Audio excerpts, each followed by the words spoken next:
مركز البنوك فيها. أنا أضرب بعض الأمثلة على واقع بعض المدن. He's just trying to give us examples about some of the cities. For example, in Abuja, they must have some university specialized in tourism because you can attract a lot of tourism.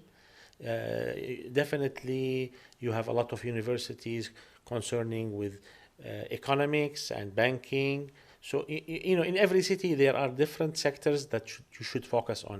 The university should not be standardized. They should focus on what's the resources in that area. أعطيه فرصة بقى.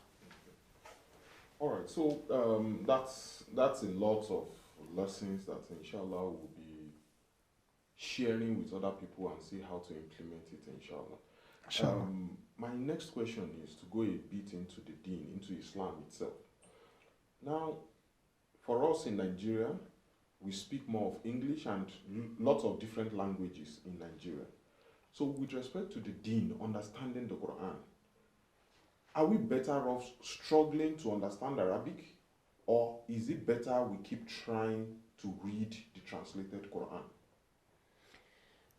في نيجيريا في المشكلة الموجودة في موضوع التدين والتعلم الدين اللغة. السؤال هل الأفضل أن تعليم اللغة العربية لغير الناطقين بها ليفهموا الدين أكثر، أم هل هو يبقوا يستمروا في موضوع الترجمة إلى الإنجليزي أو اللغات الكثيرة الموجودة في هذا البلد؟ لا شك أن هذه المشكلة بحاجة إلى الحلين.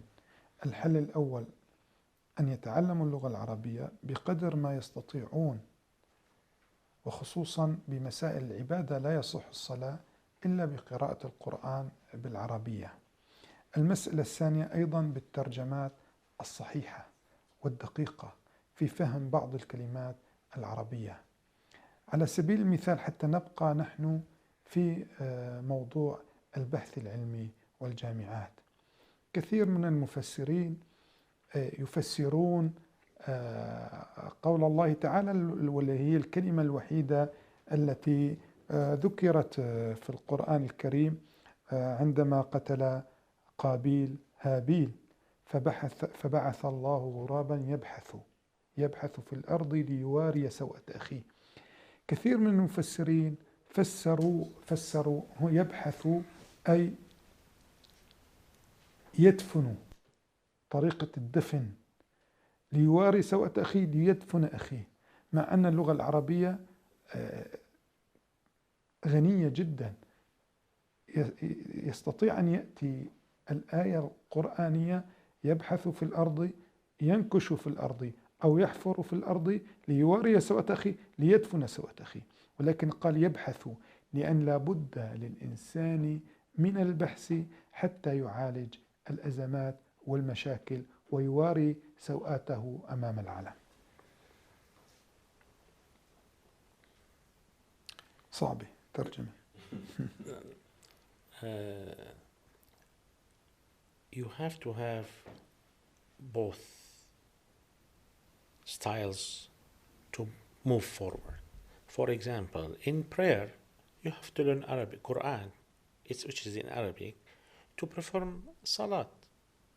So there are some sectors that you have to learn some Arabics. Others you can, others you have to use translation. There's no other way. You cannot force people to learn Arabic. The people who are in the leadership of the Islamic community, they should learn Arabic, definitely. So they should have a complete understanding of what they're talking about. But the other citizen, they have to use some translation and look for the good translation. For example, he was talking about this verse in the Quran when Habil wa Qabil, when one killed his brother, Allah subhanahu wa ta'ala said in the Quran, he sent a croquet, right? A croquet to search he said to search in the land. He used the word search in the land, that when you have a problem, you have to search for solutions. You don't just straightforward, you go for digging. You have to search. So, in every community, people have to search for solutions. But we have to have different level. The people on the higher level, they have to speak Arabic, so they know exactly what they're talking about. The other people, they can learn as much as possible, but they can use some translation. والأمة الإسلامية استطاعت من خلال الإسلام أن تحافظ على اللغة العربية في كل البلدان. أنا زرت الهند من أشهر، وجدت أطفال أعمارهم لا تتجاوز 10 سنوات يحفظون القرآن ويكتبون القرآن كاملا، وهذه ثقافة القوي. فعندما احتلت بريطانيا نيجيريا قامت بفرض لغتها وثقافتها من ضمن أنواع الاحتلال الحاصل. فنحن لابد أن نحافظ على لغة الإسلام، اللغة العربية، وهي من أجمل وأهم اللغات في العالم، لذلك اختارها الله سبحانه وتعالى لغة القرآن الكريم. He's saying that through years, thousand years probably, most of the Islamic countries, they learned Quran. For example, he went to India a few months back. He found 10 years old children. They memorized the whole Quran, and they can write it down. So through years, people kept the tradition of learning the Quran and reading the Quran. Even if they don't speak Arabic, they can read the Quran. But unfortunately, when Western people came and occupied our countries, they forced their languages. For example, now in Nigeria, people speak English. That's because Britain was controlling. In other countries, French spoken. So they enforced their languages. But Arabic language is one. Allah subhanahu wa ta'ala chose it because it's a good language. It can give you all the expressions that you need. It will tell you exactly what you want without any vague in the meaning. Okay, so alhamdulillah, I believe we'll learn a lot from that. My next issue will be, now you've been in Nigeria for a few days and you'll be going back. What benefits can we hope when you leave? Can we have exchange programs? What can we benefit going forward from your organization, from yourself? Is there any relationships that we can form together to help the Muslim community here or to help Nigerians generally? أنت لك عدة أيام في زيارة لنيجيريا وستذهب قريبا إلى بلدك. ما هي الأشياء اللي ممكن نتعاون فيها للحصول إلى نتائج إلى حاجات إيجابية لنيجيريا؟ ما هي الأشياء اللي ممكن تقدموها إلى نيجيريا كاتحاد جامعات الدولي؟ نحن بداية في اتحاد الجامعات الدولي نهتم بالدول ذات الكثافة السكانية، لأننا نؤمن بالاستثمار البشري، بالاستثمار العقل البشري أكثر من الاستثمار في القضايا الاقتصادية، منها النفط والذهب والألماس، لأننا وجدنا الاستثمار في التعليم هو أهم عامل للنهوض الحضاري، للنهوض الاقتصادي، للنهوض التعليمي، للنهوض الأكاديمي. In the Union of Universities, we focus on populated countries. And we think investment in the people is one of the most important investments. It's before the economical investment, before of any kind of investment. It's investing in the person. Why? Because when you teach the person will go and do something in the economy and in other sectors. So our first aim is to invest in the education. مثال على ذلك سنغافورة أو ماليزيا، لا يوجد فيها نفط، لا يوجد فيها غاز، وهي الآن سنغافورة أعلى مدخول للشخص في العالم. Singapore, for example, it doesn't have a lot of resources. It's a very small land, but now the the income for person is one of the highest in the world. هذا السبب بسبب الاستثمار البشري. That's because they invested in the people. ونجد في دولنا العربية والإفريقية نفط، استثمارات نفطية ضخمة وبلد عليها ديون. You know, in other Muslim worlds, we find countries with a lot of resources, with oil and gas, and they have a lot of debt on them. ولا يوجد خدمات أو بنية تحتية لتلك الدول. And there is no infrastructure or services in these countries. وذلك لعدم الاستثمار في الأشخاص، في البشر. That's because the countries did not invest in the people. نحن في اتحاد الجامعات أهم دولة لدينا في إفريقيا هي نيجيريا. In the IUU, which is the International University of Union of University, the most important country for us in the whole Africa is Nigeria. لأن عدد البشر الذي في نيجيريا الإحصائيات الدقيقة والحقيقية يمكن يتجاوز 240 مليون. Because the population here is very high, it's about 240 million people. ممكن لو جمعت كل الدول العربية لا يحصلون عدد 240 مليون. Maybe if you gather all the Arabic countries, they wouldn't be as Nigeria itself. وأيضا نهتم الآن بشكل كبير في آسيا بإندونيسيا. And we are focusing now in Indonesia in the Asian side. لأن عدد السكان يتجاوز 300 مليون. Yeah, because population is over 300 million. أيضا نهتم في الهند. And in India too. لأن عدد الجامعات تتجاوز 1000. أما لو جمعت كل الجامعات في الوطن العربي لا يتجاوز 1000 جامعة. Now in India, in the Muslim areas, there are 1,000 universities. If you bring all the universities in the Arabic world, they will not be 1,000. نحن في كل اجتماعاتنا مع الجامعات في نيجيريا أو مع الأمراء أو مع الحكام طرحنا عليهم قضايا هامة لمستوى التعليم في نيجيريا. During our meetings with the vice chancellors of the universities or with the emirs in different parts or with governors, we talked about the importance of improving education. مثلا عدد الخريجين في نيجيريا في الثانوية 30 مليون، والجامعات في نيجيريا كلها لا تستطيع أن تستقبل أكثر من 12 مليون. The number of students taking exams to go for high school, for secondary school, 30 million students, while the whole universities in Indonesia, in Nigeria, cannot take more than 12 million. نحن مستعدين في اتحاد الجامعات أن نعالج هذه المشكلة بمسألتين.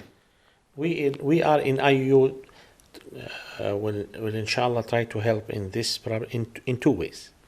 المسألة الأولى زيادة عدد الأشخاص وكفاءة الجامعة لاستقبال عدد أكبر مما هو عليه الآن. We try to elevate the capacity of universities so they can take more students. وفتح كليات جديدة لتستوعب عدد أكبر. And help to open new colleges so can take more students. المسألة الثانية إنشاء جامعات جديدة. The second thing is to open new universities. بدراسة ما هي الضروريات والأهمية للتخصصات.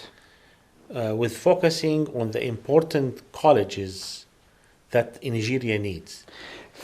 سنويا تقريبا 20 مليون طالب يخرج من نيجيريا يدرس في الجامعات، خصوصا قبرص، روسيا، تركيا، السودان، وهذه كلها استثمارات لتلك الدول الكبيرة. There are a very large number of students every year goes out of Nigeria to other countries to study.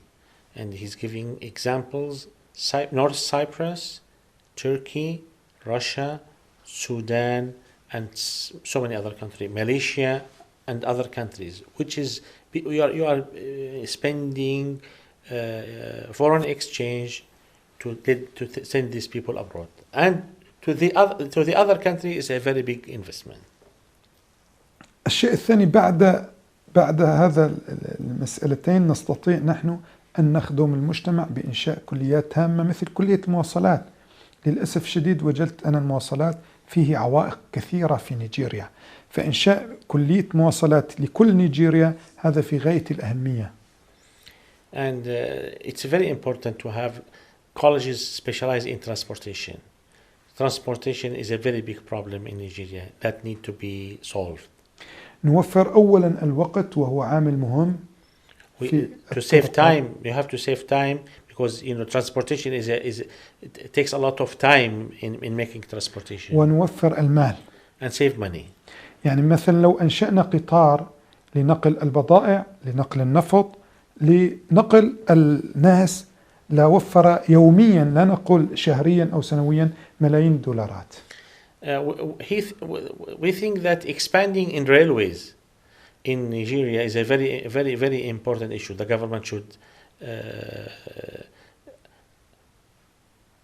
attract investors in that, because railways you can save time and take a lot of cargo. You can take oil. You can take people. And we found when we went to the Niger state that there was no pipeline, so you have to transport all this by road, which making a lot of problems. الاهتمام بالطرقات وتعبيدها وإنشاء طرق سريعة. يعني we talk about all kind of transportation, roads, bridges, all this need to be covered. في كل مدينة لابد إنشاء كلية الطاقة المتجددة، لأن كل المدن بزيارتنا لها بحاجة إلى الكهرباء. We have visited many cities. We found that there is a very big problem in electricity. There should be a special college in every state about renewable energy. نحن ممكن نوفر الكهرباء من الطاقة البديلة من خلال النفايات. Now that new technology, you can transform waste to electricity. ممكن نوفر الكهرباء من خلال الماء. You can generate electricity from rivers, flowing rivers. You don't need not dams, just flowing rivers. ممكن نوفر كهرباء من خلال الهواء. There is wind generation for electricity. ممكن نوفر كهرباء من خلال الطاقة والجاذبية الأرضية. There is a new electricity generation by gravity. وهذا كله يدخل أموال للدولة. And this will by investing in all of these things, when you have people specialized in these fields, will bring a lot of money to the government. وممكن كل هذه المشاريع التي تحدثنا عنها نديرها من خلال الكليات والجامعات. And all this facility can be helped management through the universities. نحن مع نيجيريا في كل الأمور. Yeah, we are with Nigeria all the way. وجزاكم الله خير. Alhamdulillah. So we really appreciate this session. Alhamdulillah, we are documenting all this. We'll be having more sessions where we break down some of these issues and discuss it, have more discussion on all these issues, inshallah. Inshallah. We want to thank you very much for coming, for sharing all this with us. Whenever you go, we pray to Allah to take you back to Turkey safely, and we hope when next we call you, you would not mind to come and visit us. إن شاء الله. شكرا. شكرا لكم وشكرا على الاستضافة وشكرا لنيجيريا البلد الطيب الجميل. Thank you very much. All right, so that's it. We come to the end of this episode of the State of the Ummah. We have been having Professor Mohammad Khair Al-Gabani. He has been talking to us from his experiences across the world on education, his experiences on how nations and communities develop. You see there's a lot of lessons for us to learn from this, and inshallah, we are hoping that we can take this forward, we can take advantage of some of this knowledge that he's sharing with us and be able to build a community that is more prosperous, that is more peaceful, and that is more progressive. Wassalamu alaikum wa rahmatullah wa barakatuh. Wa alaikum assalam wa rahmatullah wa barakatuh. Thank you Thank you very very much. much. Thank you. I hear some, but not all of it. So Jazakallah we'll sit khair. down, we'll look at it, and inshallah we'll benefit. Inshallah. Thank you.